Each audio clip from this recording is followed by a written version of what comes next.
Give us some good SE stories, maybe ones I don't even know. Are we allowed to be like, are we allowed to talk about bad things that are illegal?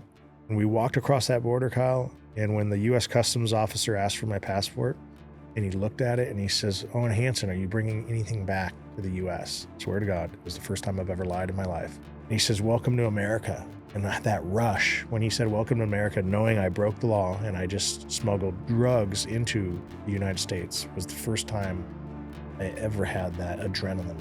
And for the rest of my life, until I got busted by the FBI in Australia, I was chasing it for nearly 2 decades. What did $1 million a day mean to you at the time? What would happen in your life that made that so desirable? For me, it was the power. Power to do what? To do anything.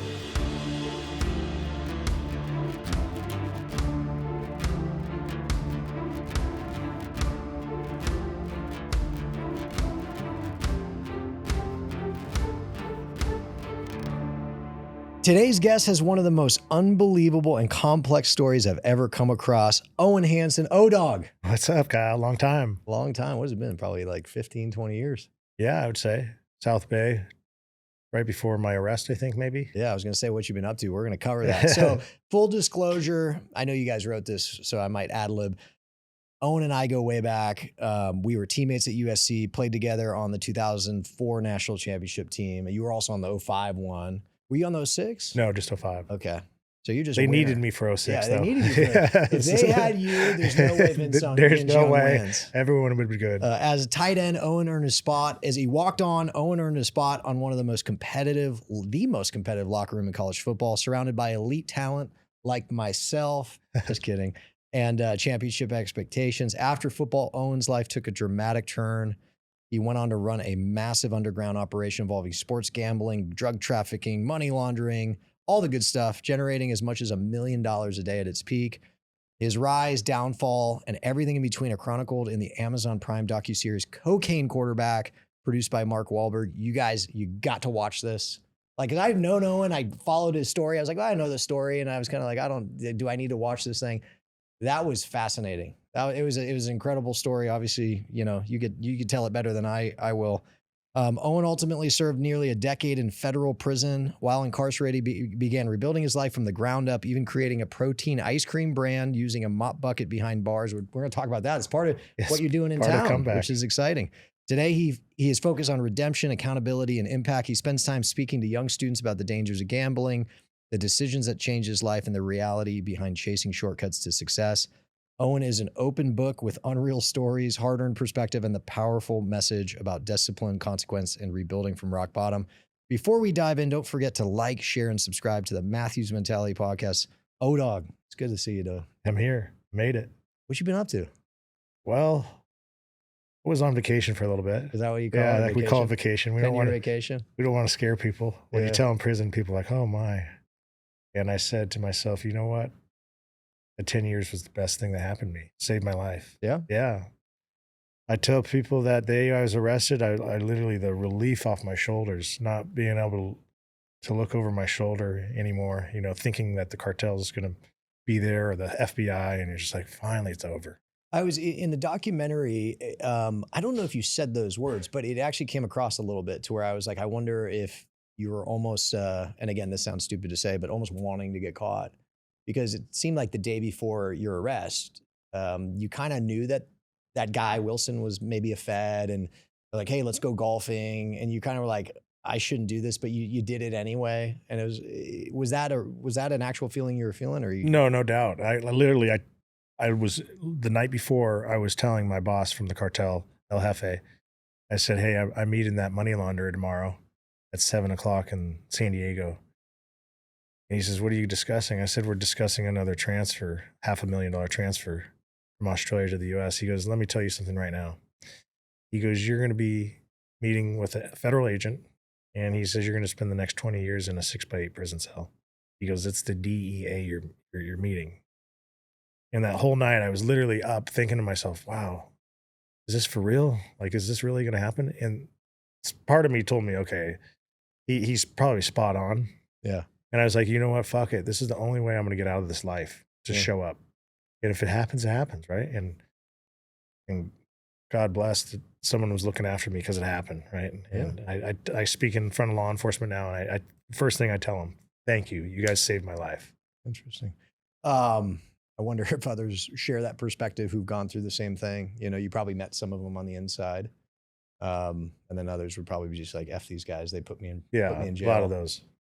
Let's go back in time, you know, and again, I do encourage everyone who's watching and listening to go watch the documentary Cocaine Cowboy on Cocaine Quarterback. Cocaine Quarterback on. Is there a Cocaine Cowboy? Yes, there is. Yeah. There's a big one. They're from Miami. Cocaine Quarterback is on Prime. All right, Cocaine Quarterback on Amazon Prime. But so you grew up in the South Bay. Were you Redondo? Redondo Beach, yeah. But South Bay is Redondo, Hermosa. Manhattan. Manhattan used to be, but it's kind of gotten a little bougie, huh? A little bougie, a little yuppie. Little yuppie. A little gentrified. Yeah, definitely. PV, you know, technically, but it's up on the hill. Yeah. They're a little different from us. Yeah, they're a little different, but South Bay. Surfers, skaters, like old school LA that punk rock. South Bay is really the old school LA that people, I think, stereotype like LA, like long hair skaters, surfers, you know, that whole crew. Wife beaters, tattoos, right? Yeah. Last time I saw you was down at the pier. We were outside a bar and you had the black wife beater on a beach cruise. Yeah. Looking all jacked. I was definitely on some steroids. Yeah, for sure. For sure. I was telling the guys the other day, I said, yeah, you know, you never really knew who. You didn't ask, but I said Owen was one of those guys I assumed because like, it would be spring ball and you'd be like 240. Yeah. And then over summer, you'd be like 190. Yeah. And then by fall, you're like 240 again. And I was like, oh, this guy gets big and not so big pretty quick. But, so grew up in the South Bay. Yeah. Brothers, sisters. One sister. Yeah. She was 4 years old when we split up. So my mom and my mother and my father got divorced when I was 8. My sister was 4. And my dad says, hey, I'm keeping my boy. He's playing sports already. He's in AYSO. He's playing basketball. We're keeping him here. And I remember that day, my mom was packing up this, you know, station wagon. Back then it was a Saturn. Remember those plastic cars? Yeah. It was a Saturn. And I see my sister in the back sucking her thumb with a blanket. She's crying. I'm like, man, what's going on? Yeah. My dad's like, hey, your mom's leaving. I didn't know. Like, I was smelling myself. Did I not shower last night? Why is she upset at me? Like, I didn't know what the reason was. And, you know, coming to find out, my parents were getting divorced. That probably wasn't super common back then. No, back then, no. Yeah. And I remember looking at my dad and I was like about to cry. He's like, go grab the volleyballs. Go grab your surfboard. We're going to the beach. We don't cry in this family. And he had this macho mentality. And I grabbed my surfboard, my volleyball, and I'm like, okay, let's go. Did your mom stay around you? Or? No, she left. She left for, she went up north, Berkeley. She was a school teacher up in a small town called Albany. And I would literally see her like once a year. Like it was usually around Thanksgiving. How often would you see her? Yeah, Thanksgiving, sometimes Christmas, you know. And my sister would come with my dad and I would go with my mom. So I never really got to hang out with my sister. And I tell people that's for sure where this abandonment of my mother, I was chasing my entire life. You know, you and I spoke about it at breakfast earlier. You know, I wanted to know where did I mess up as a kid? You know, you think it's your fault as a child. Sure. So that was definitely tough for me. Yeah, I was thinking about you and just knowing you were coming here and how I knew and always, you know, always perceived you. You were always so affable, so social. You were the type of guy who always wanted everyone to be having a good time. I found that picture of you. Like we could show it maybe later, but like from the locker room, you're dressed up like ridiculous, doing some crazy shit in the locker room. And you know, I was explaining to someone else. I was like, dude, I mean, he was big, he was tatted up and all that, but like, yeah, he was always super nice, like just type of guy, if like shirt off the back, he'd give it to you. And I was thinking, is there psychology of, you know, that abandonment of just saying, okay, if I make everyone happy around me and if I constantly, you know, make other people feel good, they're not going to leave me, right? They're not going to abandon me. That was just me kind of thinking, is that? No, I agree 100%. I was just thinking about it in college, right? I'd get Mike Williams and Brandon Hancock and Greg Gunther, and I would get them all at this one place on, let's say 28th Street, right? And I'd get everyone together and then I'd ask the sorority girls to come. Now it's like this this big party and everyone's having fun. And I should have been hanging out with you more. Yeah, I put it together. I'm like, okay, I like how these people are responding. They like to be around me, and now they're asking me what's next, what's next Saturday. And I'm putting people together, and it's just this feeling of like using my network. And it's never as simple as a straight line. And I'm going to, kind of jump ahead, then I'll jump right back. But ultimately, Bookie, drug lord, and eventually a federal prison. Do you think the foundation of that is feeling, this feeling of abandonment and just like kind of wanting to fill a hole or fill a void? Wanting to fit in, right? You wanting something that you haven't had. For sure, feeling void. So talk to me about athletics. You had mentioned the volleyball and surfing and ultimately football, but were you always an athletic kid, super competitive? Yeah, playing sports my whole life: soccer, baseball, volleyball, and being on the beach and being around. Back then the AVP was very big.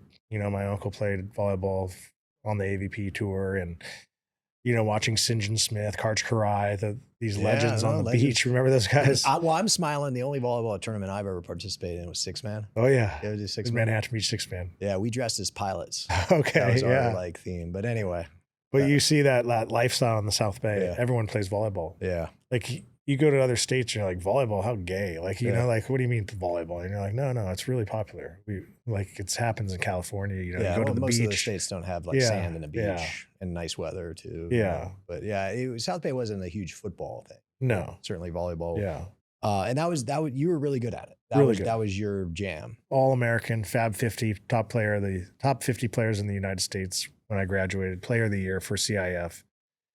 And I graduate and go to USC on a 2/3 volleyball scholarship, which was unheard of back then. Yeah, because I don't think they gave a lot of full rides.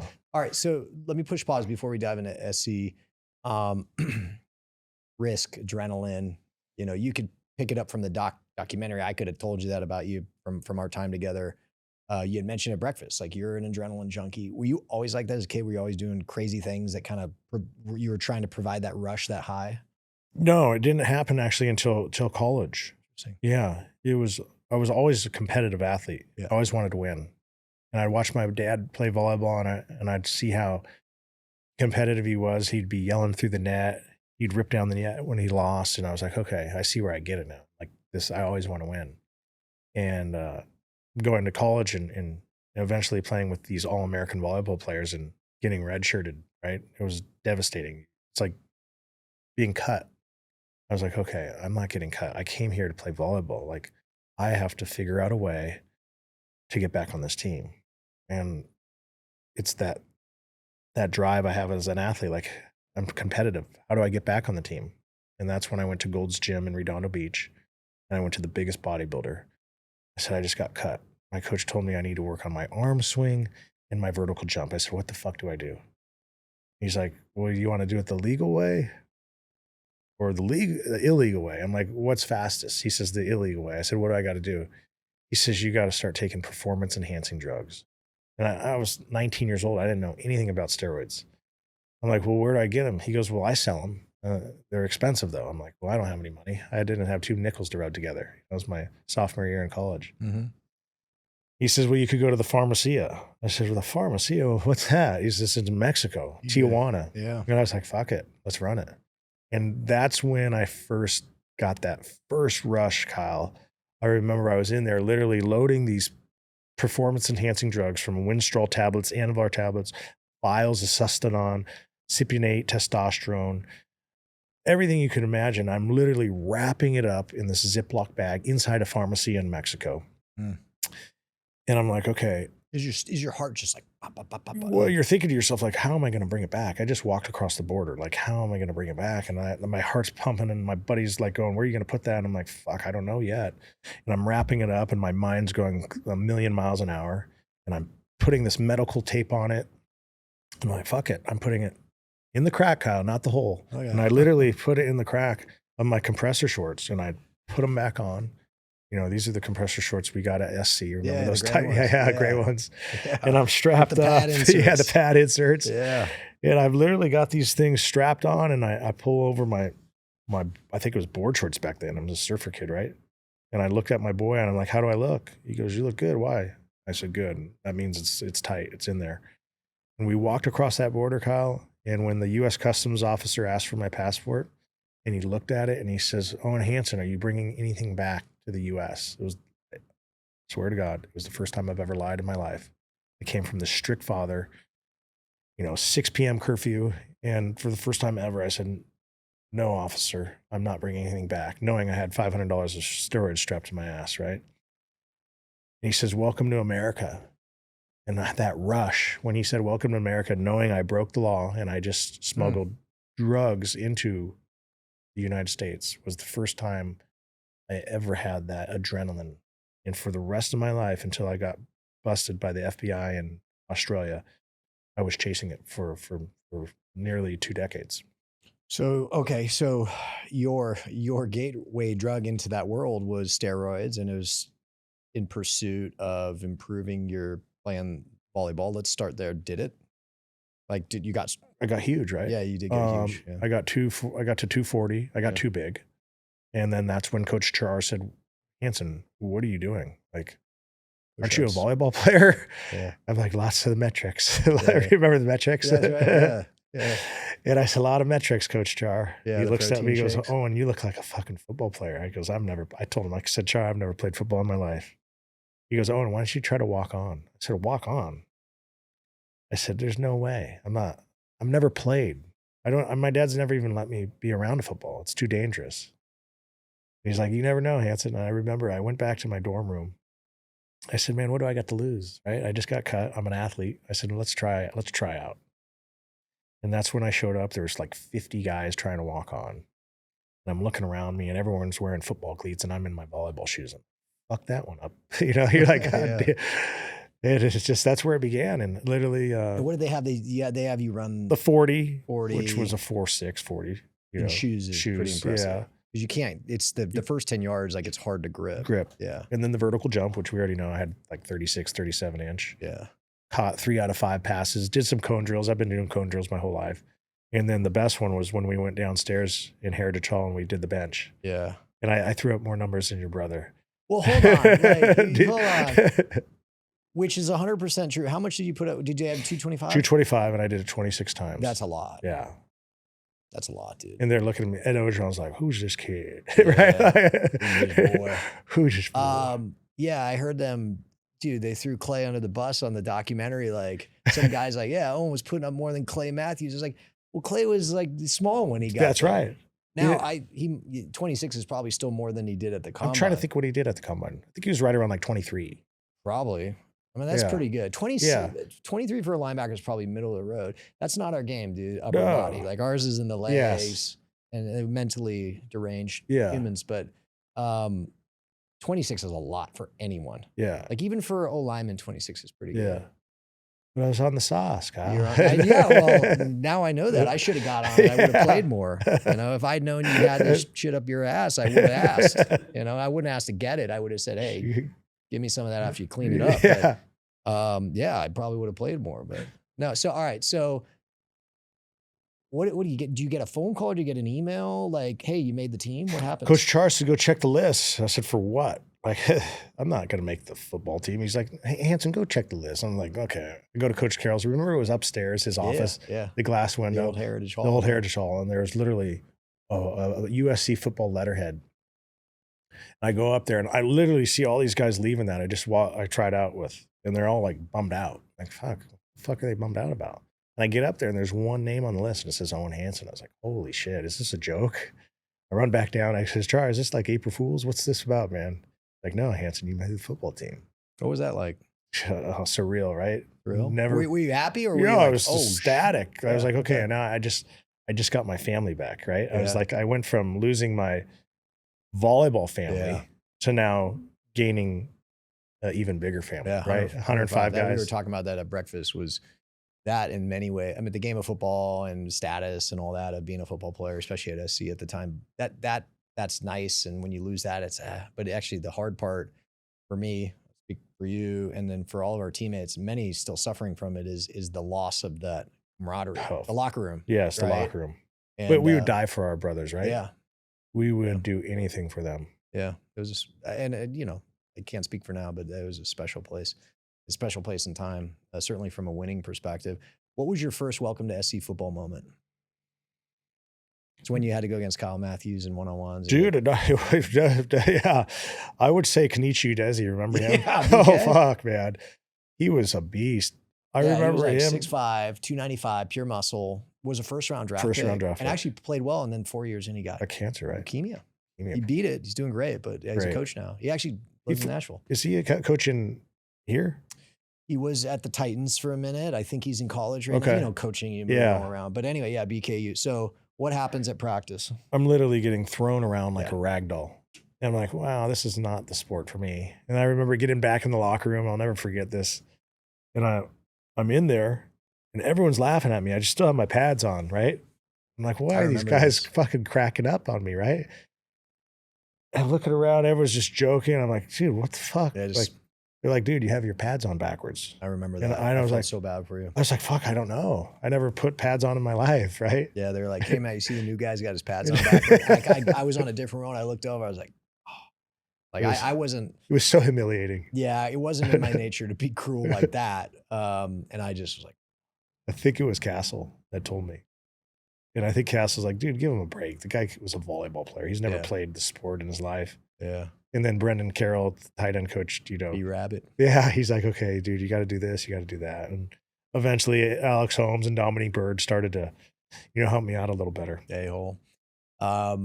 When did it start to, from a football perspective, when did you start to feel like, okay, I can do this? Like, again, maybe I'm not going to be the starter, but I can hang.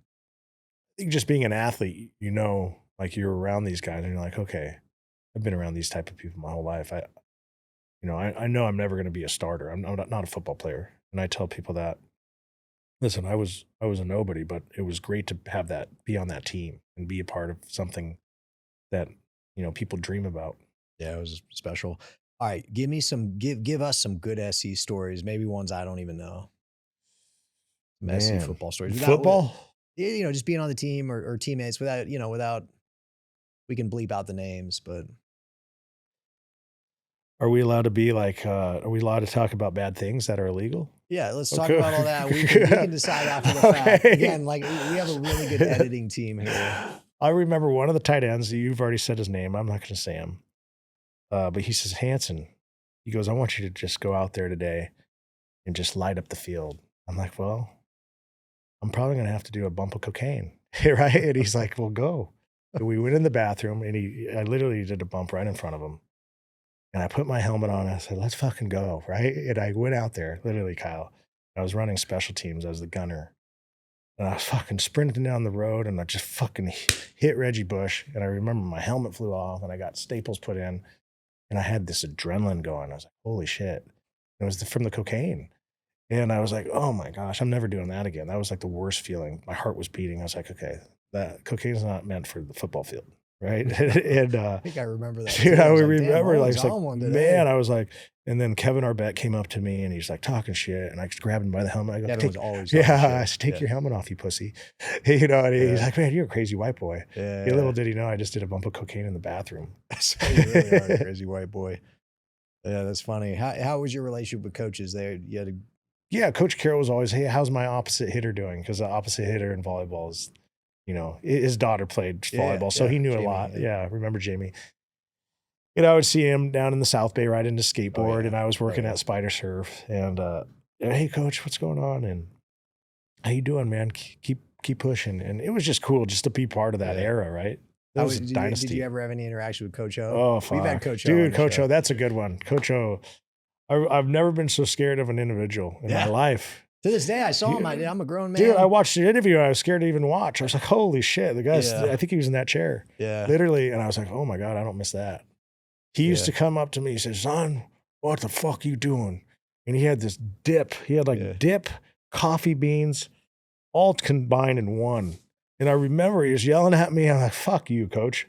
And he took his dip out and he fucking said, what'd you say, son? And he threw it in my face. And I go, fuck. And I remember the next day we're in the locker room. He goes, come on, you pussy. Right? And I was so scared of the dude. Well, I didn't know if your story was over right there. I was like, well, you know, with a lot of people, he went further. He actually waited to after practice and challenge him in the locker room. You challenged me in the weight room. Yeah. You lift like a pussy. Yeah. I was so scared of that man. Dude. Dude, he was scary. He used to grab me by the helmet. I will say he's still scary just because of Coach O. We spent a couple days with him. Like most kind, gracious, wonderful experience. Like I was like, who is this guy? Where was he? Where was he? He was always great to me. He liked how I played. Like my game was more just toughness, and then I just try and start a fight with one of you. I hope he gets back into coaching. I want to speak for his team. I want to go and help. Yeah, no, I want to see him. I want to give him that story. He has a lot to offer. He's, I don't even want to sell him short. Like, just start with the D-line coach. There isn't a better D-line coach. No. He could be a D coordinator, and he won the national championship as a head coach. Yeah. And they say, oh, well, his team was great. It was like, well, he recruited a lot of those guys. So that's part of the job description. At the end of the day, he won it. So yeah, no, he'll get back into it. His boys, you remember the little boys? That is it Parker, Cody? They're coaching. Are they really? 2 are at Miami. One's at, I think, Tulsa. I can't remember. Oh no, not Tulane. Did you talk to them? Just Ed. I said hi to him after the game, but I had spent most of my time with Coach O. I brought my son down there, dude. We went and watched some games at his condo. He was like in the middle of the game. He gets my son and he has him start hitting the wall, like how to hit. And I was like, this guy, like he has to coach, right? They say he goes through like 8 Red Bulls a day. He does. Is that true? Yeah, he drinks a lot of energy drinks, which is better than it's him better than what I used to do. Yeah. So you were on the team for 2 years, won 2 national championships, back to back. And I was a lucky charm, man. Yeah, I was gonna say if I was there for that third one, maybe Vince wouldn't have scored that touchdown.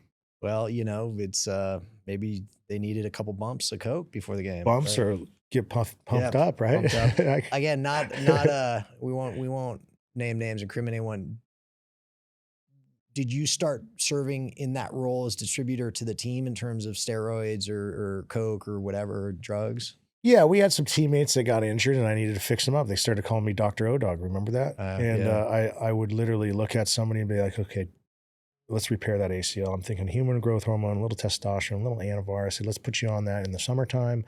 And 2 weeks before season, let's get you off. I was going to say, like, so we were tested. I was tested a lot. And so I can honestly say nobody on our team was taking steroids during our national championship games. Got it. Yeah. Because I was going to say, season, like, right? I know they got tested for steroids. We got tested for everything. Everything.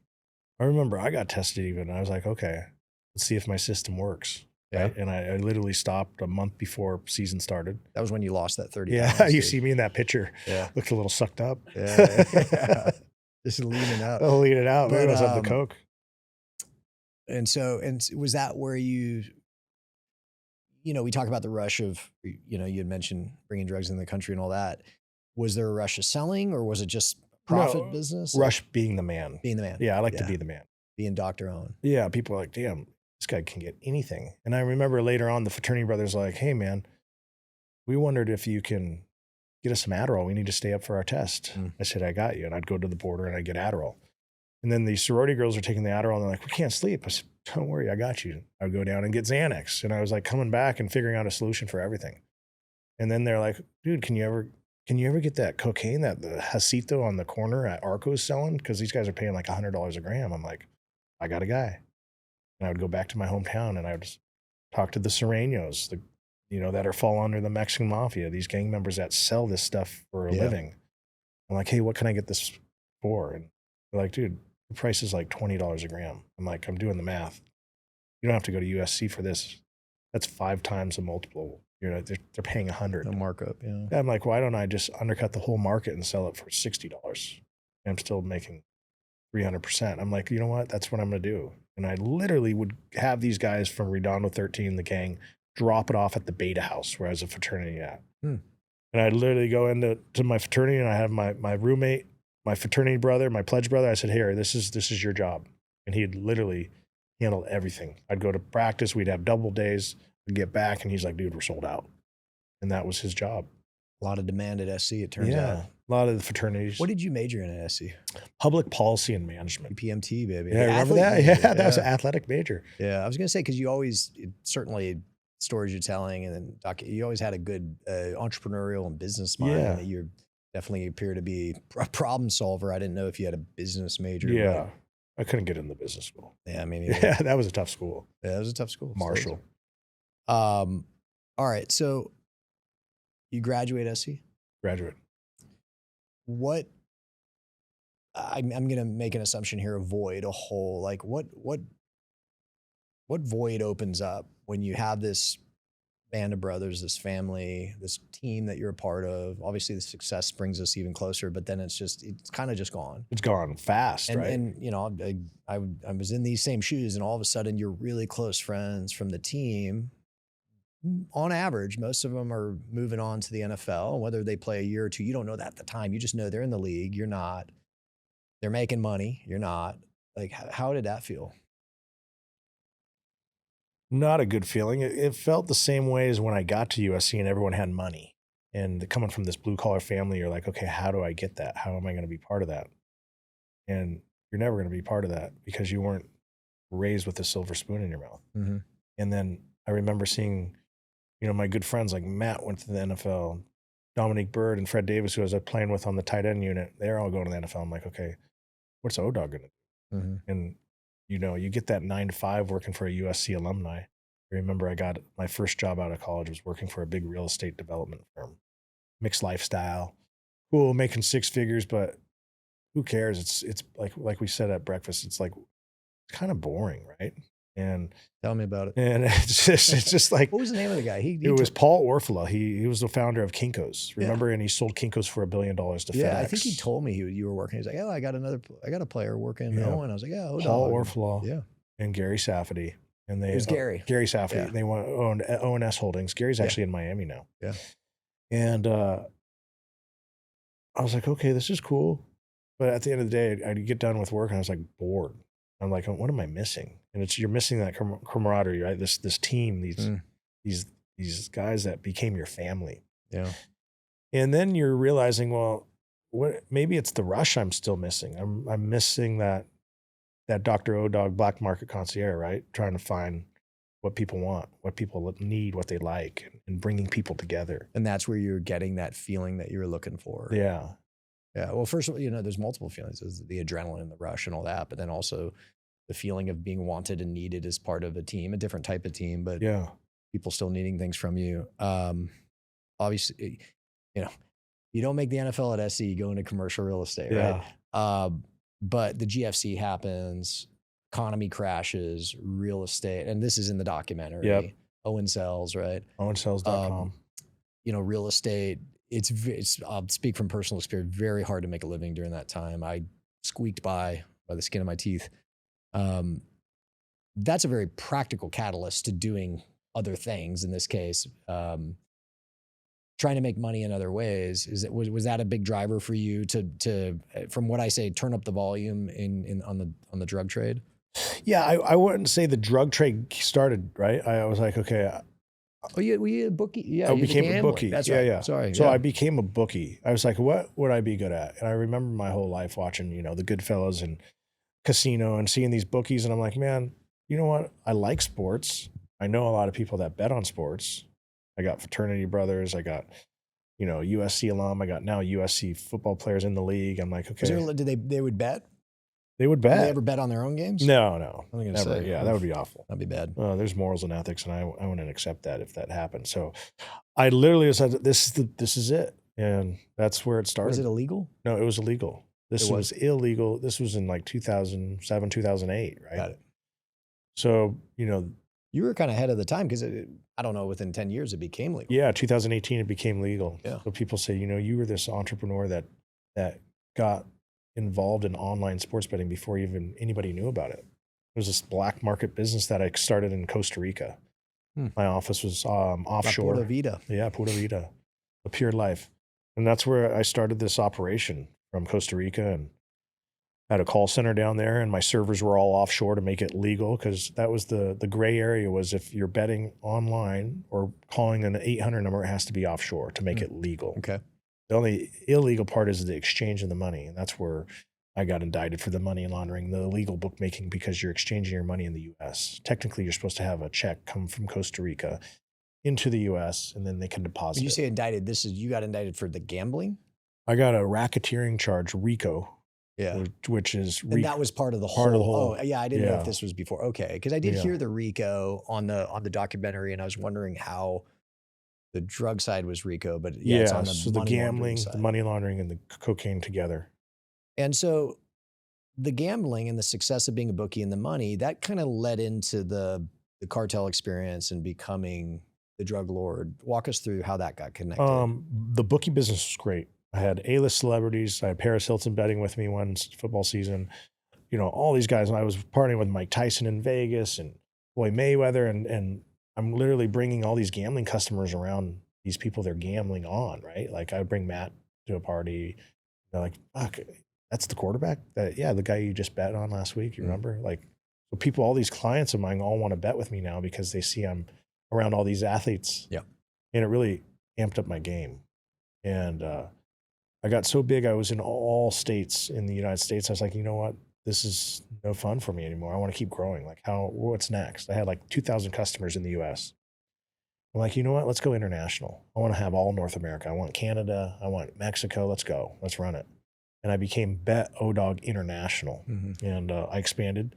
I told all my agents that work for me, I said, hey, we're going international. Anybody has clients in Canada or Mexico, bring them. And this customer I had out of Newport Beach, he brought me a whale out of Mexico. And I didn't know at the time, but this was a cartel lieutenant. And for the biggest cartel in the world at the time. And this is like 2010. And literally every week, this agent of mine would bring a duffel bag of like $250,000 cash that the guy would lose. I think he lost for like 3 consecutive weeks, like $750,000.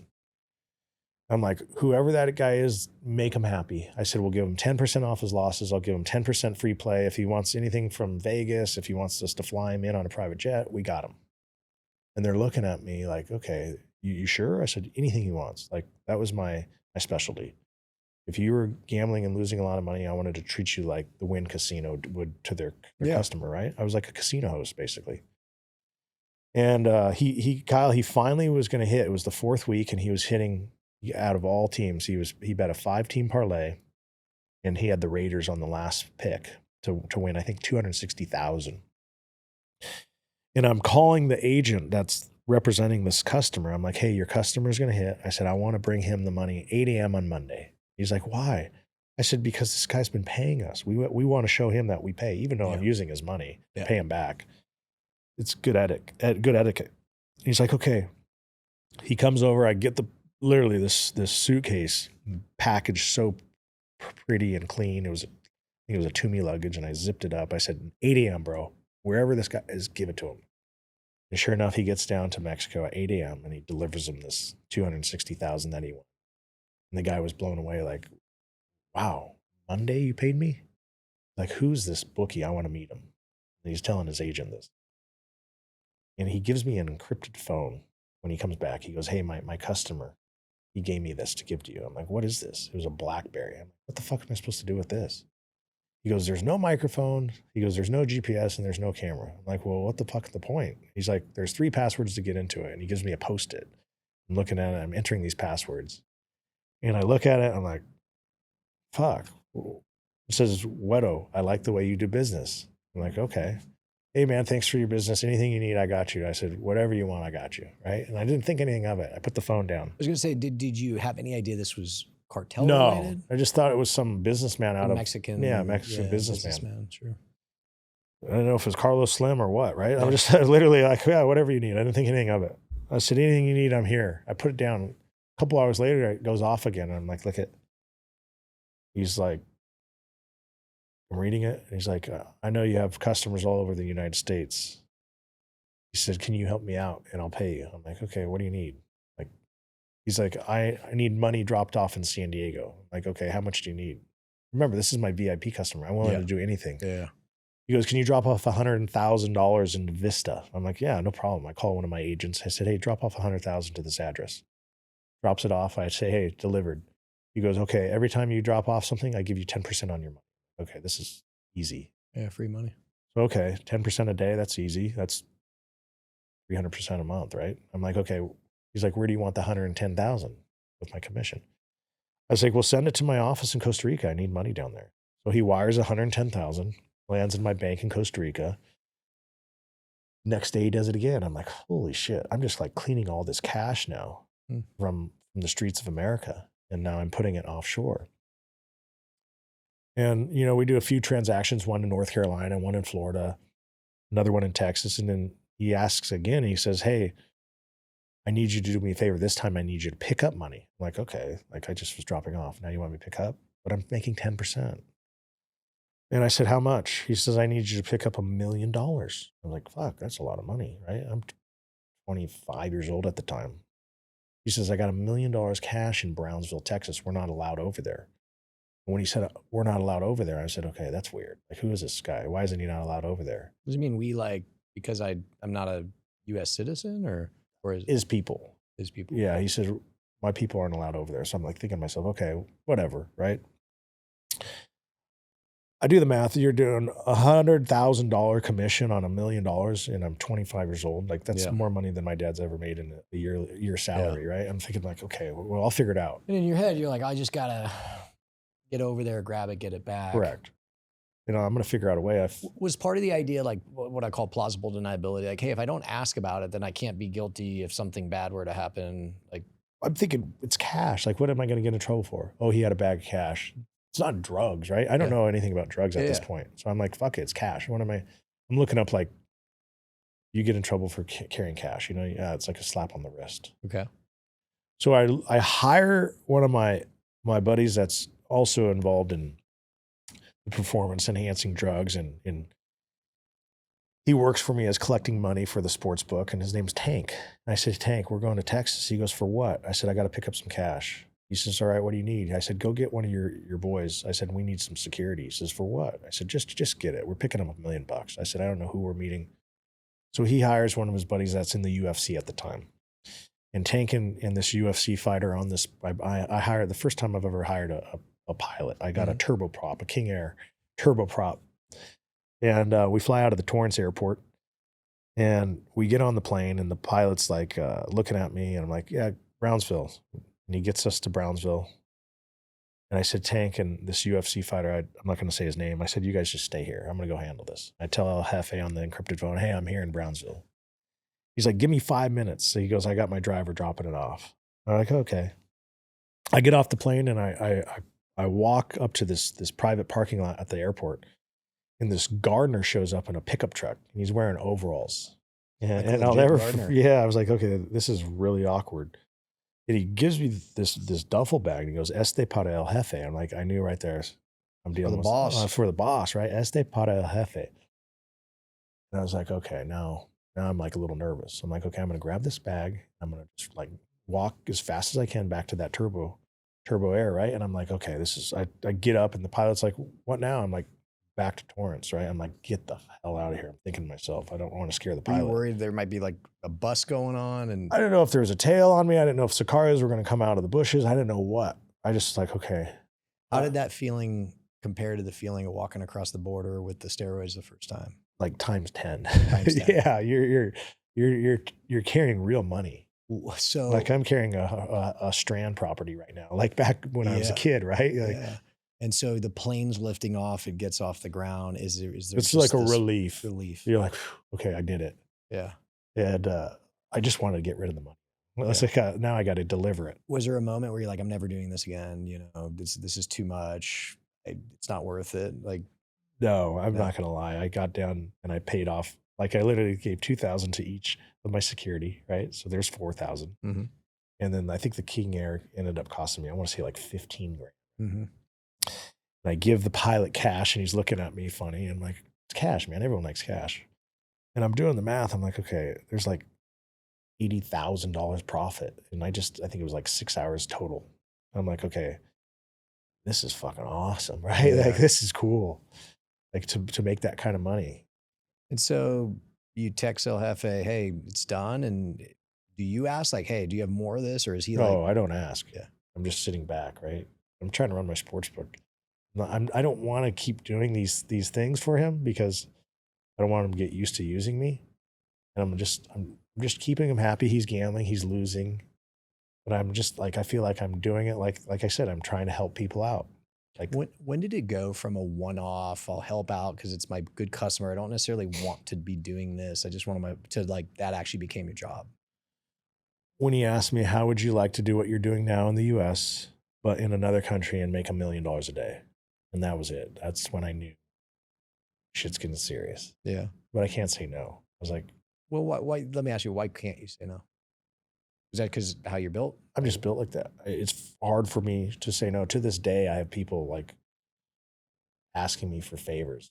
Like, man, I can't really do that right now financially, but I'll see what I can do. Help you out. Yeah, you want to help people out.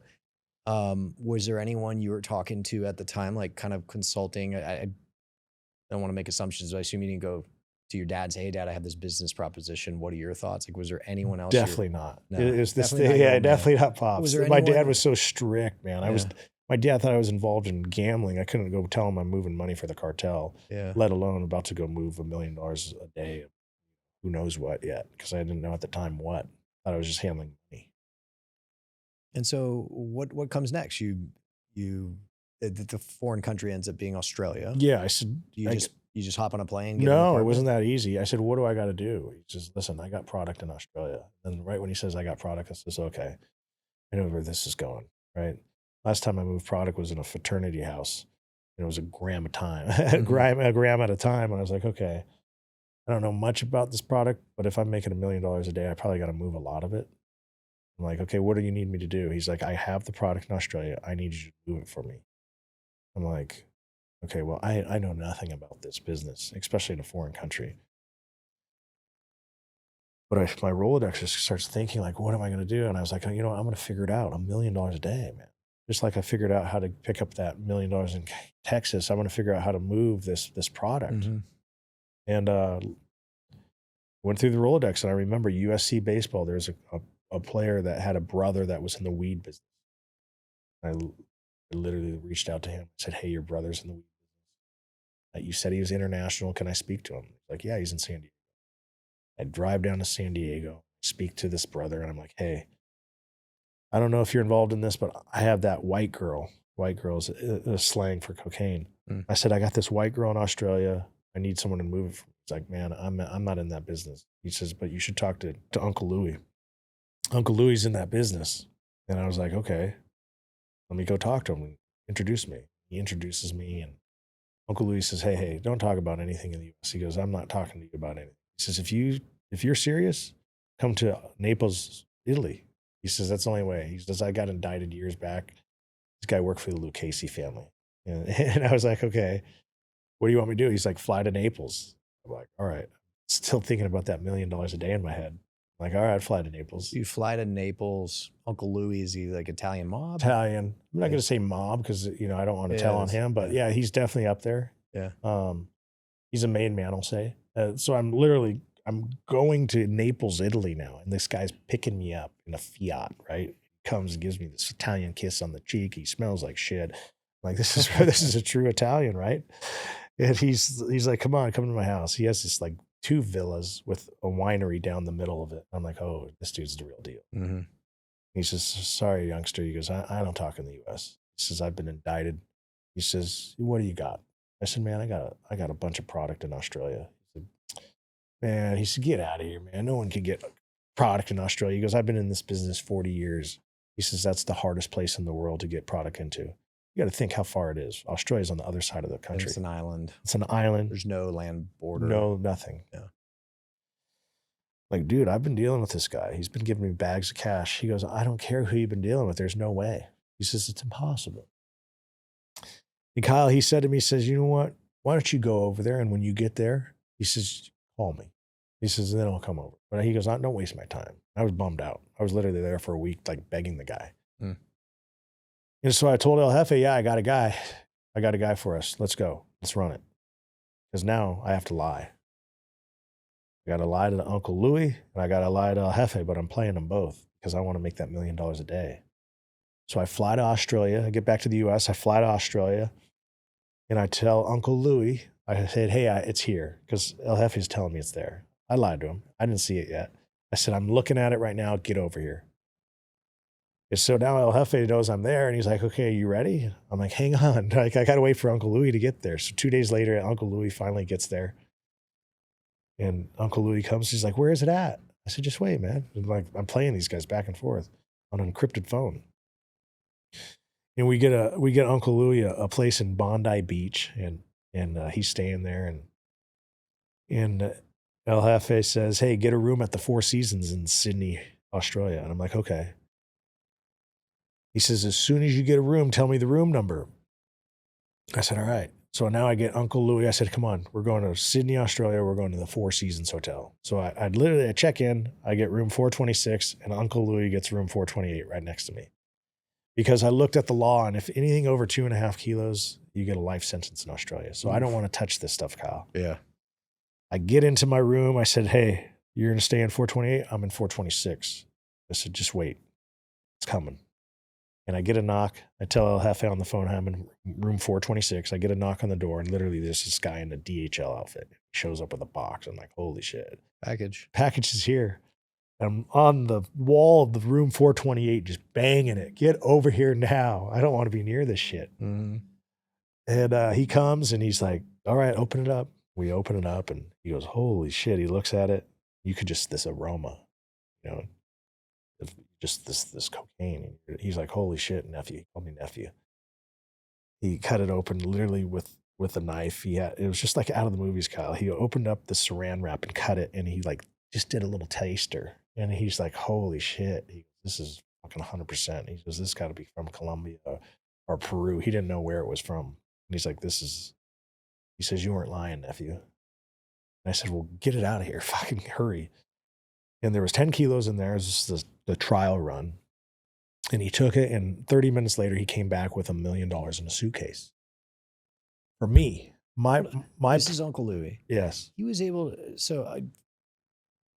he already had his admittedly, network. I'm very ignorant in this field.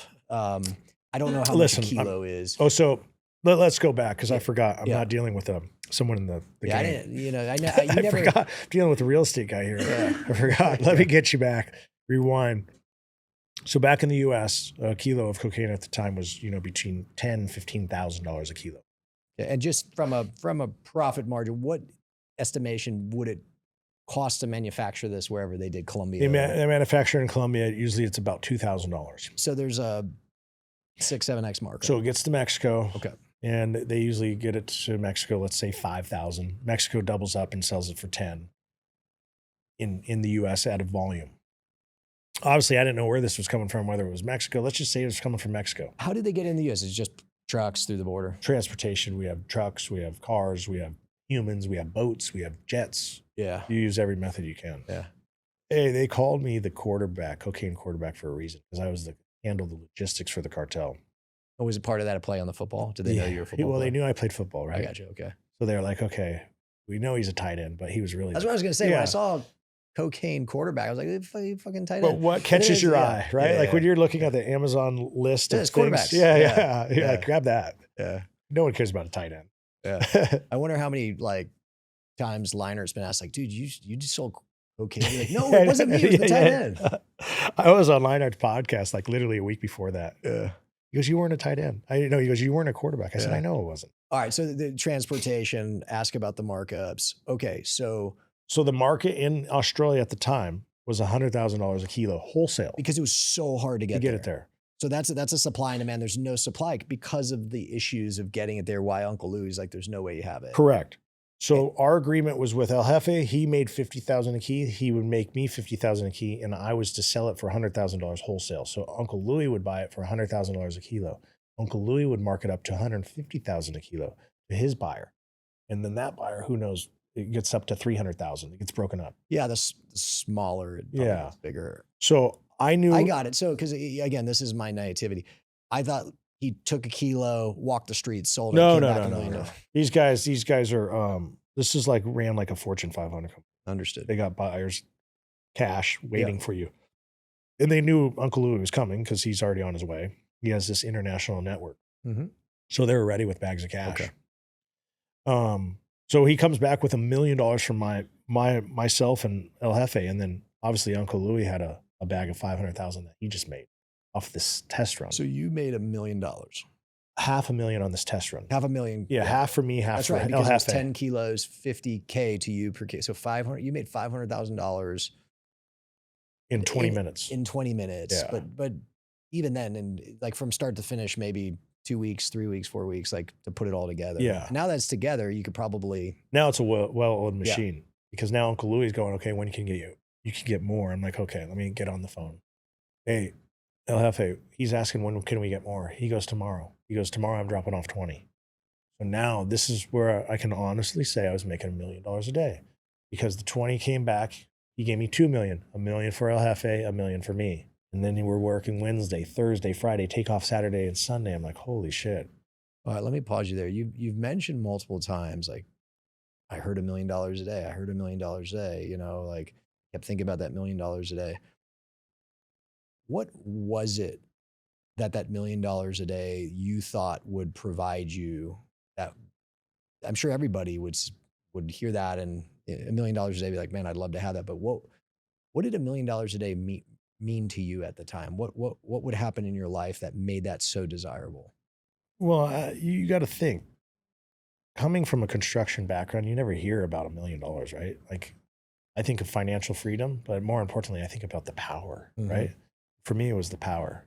The power to do what? To do anything. To do anything. And to be in control of whatever you want. Like, when I started making that kind of money, I could get anything I wanted in life, whether it was a girl, a dinner. What were the things that it allowed you to get? That just like, I could pick anybody out of a crowd and be like, oh, I like that girl, get her over here. And I'd have my assistant go grab her. And maybe she wasn't attracted to me, but I'd be like, okay, I just bought you this Hermes bag. And be like, all of a sudden now they're attracted to this gift I give them. And I could get any girl. And then I had a girl that worked for me, my assistant, who was half Mexican, and she'd speak Spanish to the ones that didn't speak English. And those were the best. And that's how I ended up finding my wife. So I was literally like, okay, anything I want with this. And if I would take I remember taking Sean Merriman, the linebacker, you remember him for the Chargers. Lights Out. Yeah, Lights Out. Yeah, I remember it, yeah. I remember we went to a club in Vegas. It was like after hours. I think it was like 3 a.m. And he tried to put his card down. I said, man, your card was declined. And he was humiliated. I told him that. I said, I got this. And it was like 50,000 cash. And I just put it down in cash. I'm like, see, I can get anything I want.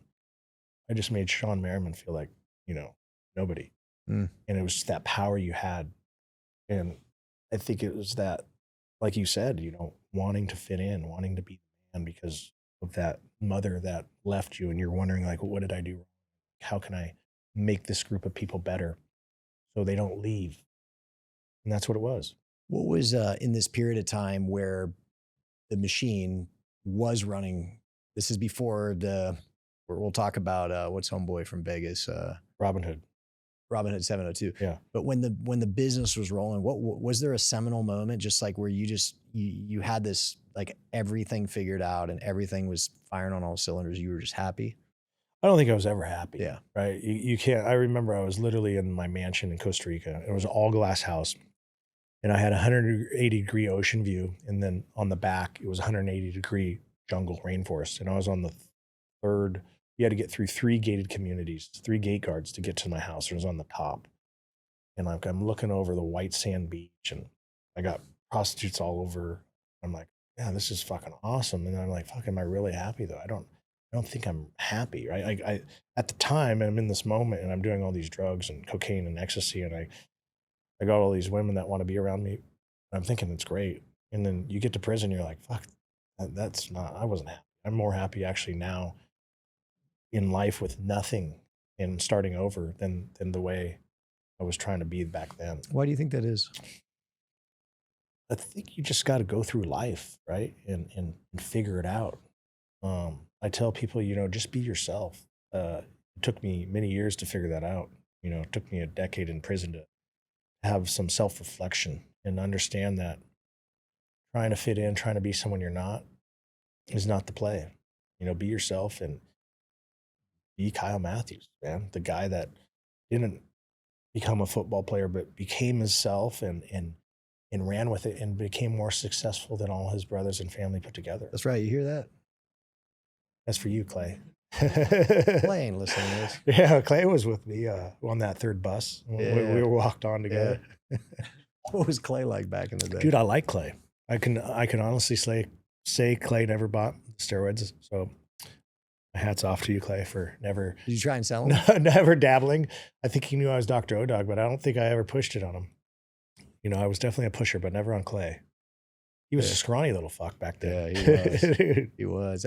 That type of mentality when he got big, but he still had that mentality that he was a scrawny little scrappy guy. And I think that's why, amongst many reasons, he was so successful. He's a little sarcastic little shit too. Yeah, I believe that. Yeah, he definitely was. Little fucker. But he was a smart beast. ass, real quiet, and then like all of a sudden he'll say something like cut.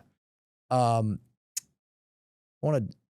You mentioned, I think you kind of said in prison you figured out, looking back, like you just weren't happy, even though you had $1 million, millions, but $1 million a day, and all the women and all the status and power that you were pursuing. Was there a moment in prison where you kind of, I don't know, like woke up or snapped out of it, or you just had this clarity of like, what was I doing? You know, you realize it was all fake. You Yeah. look at your address book, you have this book with all your phone numbers in prison. And you're looking at it and you're looking at all these people that you supported, right? These girls, all these friends of mine that were around. Guess what? Not one of them came to visit me. Not one of them took my phone call. They're like cockroaches. You get busted and they all scatter. And there was one guy that stuck with me, and it was Brandon Hancock. Yeah. And that dude would visit me in prison. And I tell people, man, we'll get to his ice cream later, but I literally, he would visit me, and it was like, man, what a feeling to be able to hug that brother that you grew up with playing football. And it's like, it becomes a family member because no one else is visiting you besides your father. And I told him, got a big heart. Yeah, he's got a huge heart. And I got out of prison, and my dad and Brandon were there literally greeting me at the gate of the prison. And I was like, man, I got to make Brandon his own ice cream. I told people I made the ice cream. It's called Strawberry Swole Cake. I couldn't say Strawberry Swole Cock. No one's going to eat it. Right. So I was like, whoever did, you have to worry about him. Yeah. For those listening, Brandon Hancock was a fullback on our team. Fullbacks aren't highly rated. And I don't even know if there are fullbacks in football anymore, but there were at the time, but they weren't highly rated, but he was like a 5-star fullback. At 17 years old. Remember, he came in his senior year of high school. He graduated early. I think he was on the cover of a magazine. He was Muscle and jacked. Fitness, yeah. Now he was probably on some stuff. Sorry, Brandon. But because he was so big, but just crazy athlete. Yeah. I remember he took a wheel route against ASU. They hit him in the flat. And their safeties, corners, they're supposed to be fast, certainly faster than fullback, had an angle, and Brandon hit the jets and blew by this guy. And the coach at the end of the game, in the press conference after, referenced it. They're like, hey, what was the issue today? Like, because we ended up beating ASU, whatever, 55-10. He's like, what was the issue? He's like, well, when their fullback outruns your safety. You don't have a chance, or something like that. But he was a great teammate, a great player, and then a big heart. So he was there for you the whole time. The whole time. That's nice. And just seeing him after, and I'm glad he was part of the documentary because it's such a huge inspiration to get through that prison bid, taking my phone calls and like, push through, buddy, you're coming out. Just like positive guy. Yeah. I'll tell you, he texted me, I don't know, a year ago, like out of the blue, yo, K-Mad, it's Swole Cock. I'm coming to Nashville for some biz. Like, let's get thirsty, get after it on the town. Like, let's go party. We'll pop bottles. And like, and I'm like, bro, I'm 43. I got 4 kids. It's like, what the fuck are you talking about? Yeah. Like, so I was like, hey, have a great time though. Yeah. That's what he is. He hasn't changed. I told him I can't do that anymore, buddy. All right, let's talk about, you're making $1 million a day. You have all these things, but it does eventually go wrong. You're in Australia. You have millions. I have $4 or $5, $6 million of cash. Yeah, I'm sitting on 10 million by the time this Right, happens. 10 million. So you have to launder it. Yeah, you have to figure out a way to get it back. Yeah, you can't get on a private plane and fly it back. Cannot. And so that's where you came up with the idea, like, hey, there's this gamblers on TV, or you got connected. Yeah. And gambling is an effective way to launder. But from a gambling perspective, they have to have a kind of a personality that they could roll into a casino with 2 million cash. And you reached out and said, let's do this. Yeah, we set a number, 25%, and he literally went into the casino with, at the first run, 1.5 million, and he went there and he put the money down and he got his chips and did his thing at the cage, and he's literally betting a couple hours. He's like, hey, I'm not feeling it, cash me out. So instead of cashing him out, they give him a check. Mm-hmm. They can't give him cash, so they're like, here's a check, 1.5 million, we'll call it. He takes it now to the casino in Vegas where he's this high roller. He goes there.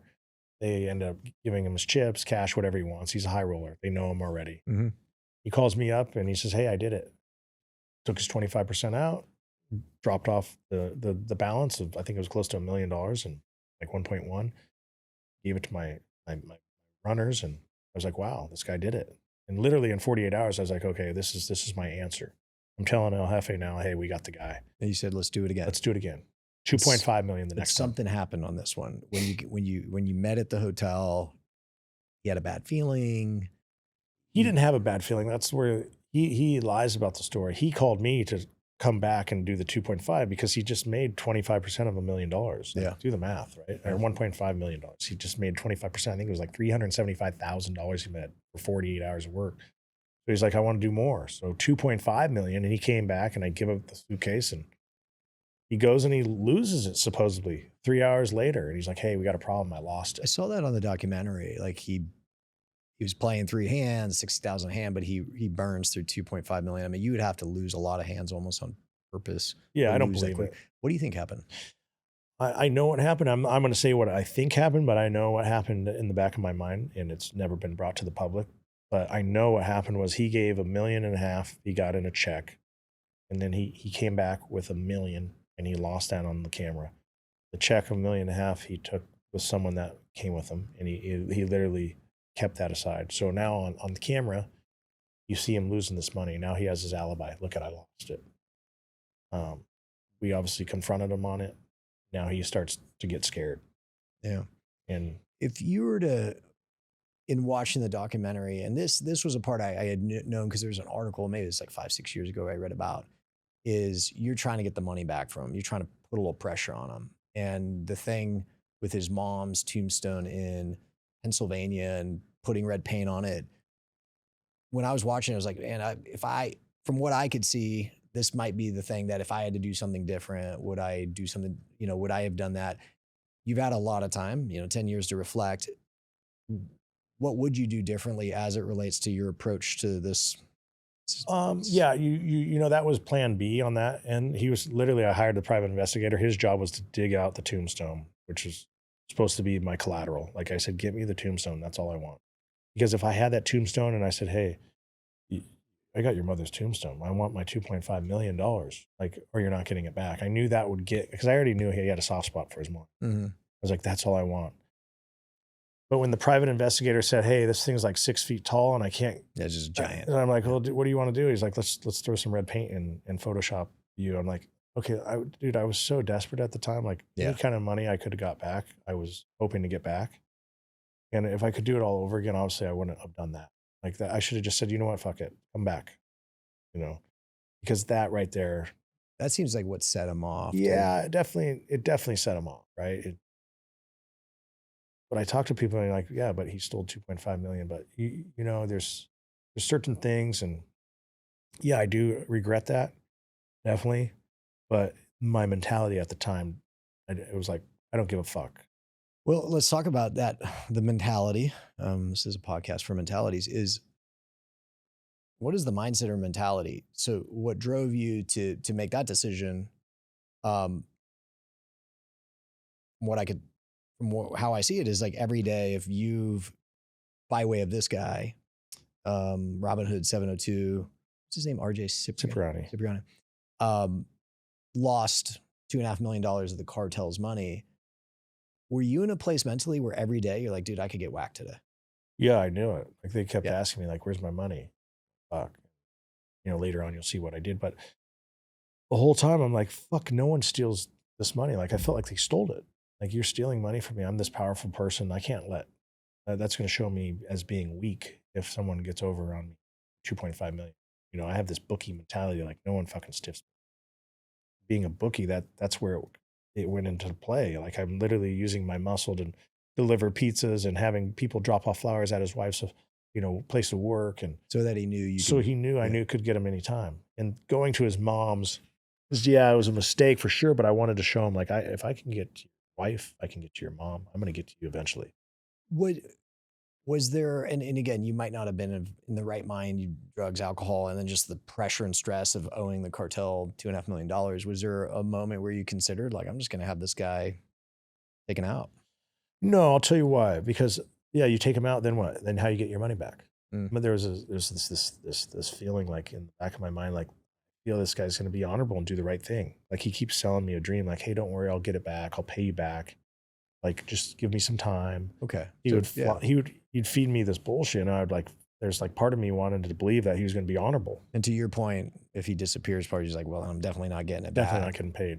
But along the ways, you may have thought you're going to get it back from him the whole time. You got to get it back for the cartel. And how you do that is you come up with, there's a lot of ingenuity here, is getting a new route back into Australia was through distilling the coke into a liquid form, putting it in wine bottles and sending it to Australia. Yep, cases of wine. And then having someone on the Australia side evaporate the liquid and turn it back into the kilo form, the pressed brick. And that worked. It worked, yeah. And that is how you paid off whatever that was. 4 million. 4 million. 4 million. They charged me interest. They charge you interest. Yeah, but that's acceptable. As any good lender does. Listen, I charge interest too. Yeah. I was happy to be alive. That's what I was going to say. Like, what was it like when the last shipment went through and you got that text message, hey, your debts are paid. Done. Yeah. It was a relief, right? Yeah, I bet. And you're like, okay, I can stop worrying about that. But at this time, I knew the FBI was already following me. Like, we had literally workers that were getting stopped. I would run license plates on my construction sites. I'd have like a Verizon vehicle parked outside for like 3 days of my construction sites. I'm like, why is this guy here, man? And I'd have my private investigator to run the license plate. He's like, it's coming back as a private. He goes, that's a Fed. Mm. And so I knew these federal agents are following me for years, man. I'm watching it. And I was like, you know what? And I did have a question in the documentary, and perhaps, like, I don't think Cipriani knew about the wine bottles, but certainly he said, hey, this Owen guy, he's doing some sort of drugs in Australia, drug running in Australia. And is your understanding, how did they eventually figure out the wine? They're just like, why is this guy shipping so much wine? Was that what it was? No, they never figured out the wine. We started to get sloppy. At the end, what happened was the wine guy that was bringing it back started to tax us. He wanted 50% of the load, money-wise. So I was sending like $1 million, he wanted for his commission just to bring it back to powder, he wanted half. I said, you know what, go fuck yourself. Mm. Right? I said, I'm not paying that. So eventually we ended up finding other routes, started using like chocolates, candles, artwork, and they picked off one of our chocolate packages. We had 10 kilos mixed up with a bunch of chocolate on a pallet, and they found that package. Now that was the one that ended up getting busted right before my arrest. And they were able to use that as the evidence for my case. And so that gets us to where did when you were eventually arrested, was it just the day before, or did you just have an impending sense of doom, so to speak, where you're like, dude, this thing's like, there's no, like, again, I'm just sitting here, third party perspective. Like, I assume you knew this wasn't going to last 30, 40, 50 years. Like, no, there's only two ways you can go, right? And it's either you're going to go to prison or you're going to be killed. And there was never no a other moment option where you're like, hey, I'm going to get out of this. I just have to do X, Y, Z, or I just have to get. I was too deep. Yeah. I would be like, if they told you right now, hey, you can never sell real estate again. What are you going to do? You've got your offices all over the United States. Like, you can't just stop. I was in so deep with these guys, and they're like, hey, keep working. Like, I was literally this logistics quarterback for these guys. Like, this ingenuity I was bringing it into Canada, bringing it into Australia, Europe. And I found these different routes and these methods that they've never seen. The cartel's using me as like their consultant on this stuff. It felt like what I was doing in college. I was bringing all these people together and making them feel good, right? And I was doing the same thing with the cartel. So I was like, you know what? Let's keep running it. And so we touched on it earlier, but you pull up to the Gulf, feds jump you. Your first feeling is what? Relief. Yeah. Finally over. I wanted it to happen so bad. And it was like, you know what? This is the only way I was going to get out of that cartel life. There's no way I was going to get away. And I was like, finally, it's over. I literally like breathed. Like, it was like this relief off my chest, man. I think your dad said something like at the courtroom when they sentenced you to 21 years, which was more than you thought. Hey, like, don't cry. Yeah. You know, told me that if the other inmates see you crying, can't show weakness in prison. Can't show weakness. I remember I went in the shower I fucking bawled my eyes because you're in the shower, right? You got water all over you. So there's guys next to you in the shower. They don't know if you're crying or not because you got water coming down. And I was just devastated. I was like, fuck, man, my life's over. I was 34 at the time when I got sentenced, 21 years. It would put me at 54. Yeah. Then I was supposed to go to do a life sentence in Australia because they wanted to double jeopardy me. Like, it's over. And my release date, if I would have gone to Australia, was going to be 2078. Jeez. Could you imagine? We wouldn't even be here. No. What, how do you keep going? Like, how do you, like, you wake up in the morning, what keeps you moving? The monotony is definitely something that I've never experienced in prison. It's the same The wake up Groundhog call. Day, do you remember? Yeah, Groundhog Day every day. Yeah. It's the same cup of black coffee. It's the same cellie that's snoring underneath you. It's the same toilet bowl that's right next to his head. It's like nothing changes. And you're in the 6x8 cell going, this is fucking hell. But as an athlete and being motivated in life, like most people just sleep in, eat soup. I was like, you know what? That's not me. I gotta keep going. And I would just stay active, working out, reading, getting my master's degree in business administration. I was like, I'm just gonna keep pushing the envelope and do everything I can to better myself. What was prison like relative to your expectations coming in? You see the movies about, prison beatings, prison shanks, prison gangs. Like, Yeah, you see it all, right? You guys aren't getting raped in the bathroom. That's not happening. Listen, if they're getting raped, it's because they want to get raped. It's like they like that. That's not happening. But there is definitely riots. There's definitely stabbings, overdoses. I mean, you see it all. But it's all about respect in prison. And it's about respecting one another. When someone walks by, you always say, excuse me, even though you're not doing anything wrong. Like if you walk by someone, you say, excuse me, you say it back. Like it's when you're watching TV right here and you're with your race, there's nobody that cuts through this TV stereo. You walk around. When you say you're with your race, you mean like you're like Yeah, in prison it's very political. So you're with the Caucasians, you fall under the Aryan Brotherhood, right? And then if you're a Mexican, you fall under the Mexican Mafia. And then if you're the blacks, you fall under the Black Guerrilla family, whatever gang that's holding down that prison at the time. So you someone like myself who's working with the cartel, playing football with blacks, I'm not even allowed to be a part of that. I'm strictly with the whites. that must have been an adjustment For me, for being an athlete, our whole lives we played sports with blacks and Mexicans, right? Yeah. So for me, that was the hardest part because these are my boys. And now I can't even speak to them. Like I was with my co-defendant. He's half black, half Italian. He runs with the Crips. And I'm like, not even allowed to associate myself with him. it's that serious. That's very a real political. thing, huh? Yeah. But wait, if you did, you get I got it, man. I remember Hank and I were on the yard and I was literally breaking bread with him. Breaking bread in prisons, like where you eat. Yeah. And we're eating together. And that's like the biggest no-no in prison. If you're chopping it up with another race, you could chop it up real fast, but you can't eat with them. And they saw me eating with him and the shot callers called me into the cell and he had two guys hit me for 23 seconds. I couldn't hit back. I just had to sit there.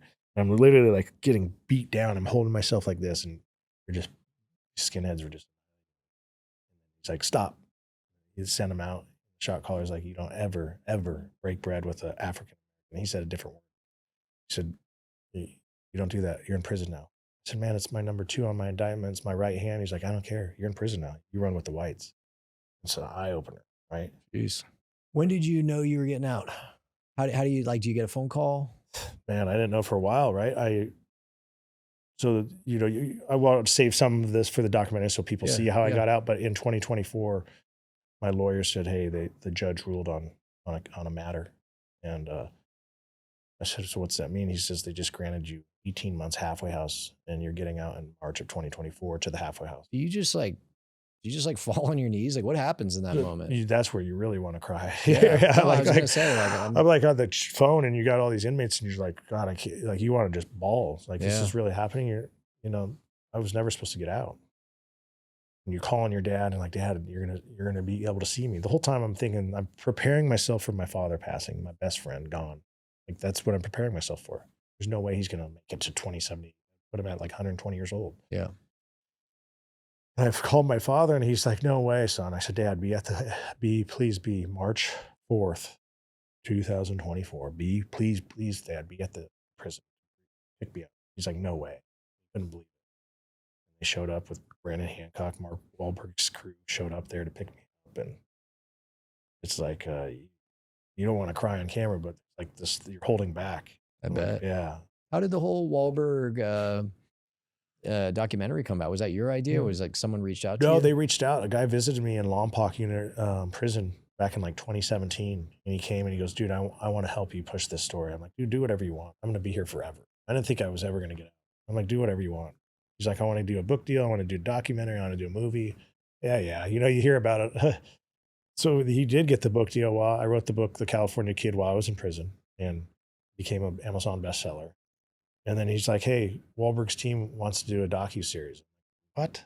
Like, Wahlberg's like the biggest name in Hollywood, right? Yeah. I'm like, all right, well, what do we have to do? And like, they're going to start while you're in Inglewood. And they started, literally, my interviews were all done over the phone, on the prison phone. For like 9 months, I'm telling my story to the director. And they just put together interviews, and they got the collectors, they got bookies, they got private investigators, they got coaches, they got old teammates of ours, Lendell White, Hancock, Lou Ferrigno. And they just put together this thing this whole time, and I didn't know what was going on because I was in prison. And then when I got out, they did a couple interviews with me. They showed me going to the halfway house, and they're like, hey, this is going to be released. That's wild. Yeah. That's pretty cool. It's been fun. What was the biggest change, the biggest adjustment to being outside of prison? Technology, like social media, Yeah. Bluetooth, Amazon. Like, no one knows, like, I didn't have next day Amazon. I didn't use Uber Eats. I didn't. AI, man. AI, right? Yeah, legitimately. The Bluetooth was really I've hard been here for the me. whole time, and I'm still trying to keep up I'm with learning AI. too. I know the answer. We talked earlier, but how did this ice cream venture come about? Started in prison, but yeah, it was a tell the story. mistake. You know, it was a mistake. Most good businesses are. Hey, Kyle, you remember just being an athlete, you're always worried about like what we're putting in our body. Yeah. And we did a lot at USC. Steroids, and Coke. Yeah. But remember when we used to get those shakes blended up, and Jamie and Char would pour them, and we drink the Metrex shake? They're so chalky. And what were they called? it was Metrex, right? Metrex. Yeah, it was Metrex. Yeah. And like in prison, you don't have many sources of protein. You have mackerel, tuna, and like clams on the holidays. Yeah, and especially you're trying to stay swole in prison. You're trying to. You're just working out every day. That's all you do. Yeah, but if you're not putting in protein in your body, it's hard to build muscle. It's hard. Certainly hard to keep it, especially at our age. So they would let us buy one protein pack per day. Like every week you could buy 7 protein shakes. They're little packets, crap protein, like a milk concentrate protein. And what I would do is I would literally buy this peanut butter jar, and every time I finished the peanut butter, I'd keep the jars, and I'd use that as my shaker cup. So I would put the non-fat milk we got at the chow hall, and then I'd pour this protein powder that we could buy on commissary, and I'd slice up bananas from the chow hall, and I'd drop them in there, and I'd shake it up. And in prison, we don't have refrigerators. So what we do is we get a mop bucket, and we fill the mop bucket with ice, and we put anything we want to keep cold. And every night we change it out. In the morning, we refill it, and we have fresh ice. So I would always keep my protein shakes in that to keep it cold. So after my workout, I'd come back and I'd drink a protein shake. It was awesome. It felt like you're drinking an Air One smoothie, right? Mm-hmm. So I remember one day my cellie wakes up. He goes, "Hey, we got a problem." I said, "What?" He says, "The ice machine's broken." I said, "Well, what are you gonna do?" He's like, "Well, we got like 2 inches of ice. We'll be good." And I'm like, "What do you mean we're gonna be good? It's gonna melt." He's like, "No, we're gonna throw some salt on there." I said, "What's salt going to do?" "It's going to keep it colder." I'm like, "Okay, whatever." Go to my workout. I come back and I grab my protein shake, and it's frozen. I'm like, "Dude, it's frozen, dude. What the fuck?" He's like, "Dude, who cares? Just fucking eat it." And I take a spoon and I start eating it, and the light bulb went off. And he's like, "Dude, protein ice cream." I said, "Yeah, protein ice cream." I said, "This is awesome." In prison, you don't have ice cream. Yeah. And everyone in prison that's about their health, they want anything that they're tired of eating mackerel. They're tired of eating bait, right? So I'm like, dude, this is going to be my hustle. So it started in prison. I literally made the first batch. I did 7 of them in a mop bucket, and I gave it out to my workout crew. They're like, "Holy shit, dude, this is awesome." I had like chunks of banana. It was like Chunky Monkey. Yeah. Peanut butter, chocolate. They're like, "Dude, why don't you sell this?" I'd be like, "Man, no one's going to buy this, right?" And they're like, "Dude, people are going to buy this." So the next day I made 15. I said, what am I going to sell this for? Right. I want, it took me 4 hours to make it. So I was like, you know what? I'm going to put a price tag that I hope they don't buy it because I don't want to have to make it. I was like, you know what? $15 a jar. Dude, I was sold out like within 20 minutes. And I was like, okay, this is going to be a problem. Yeah.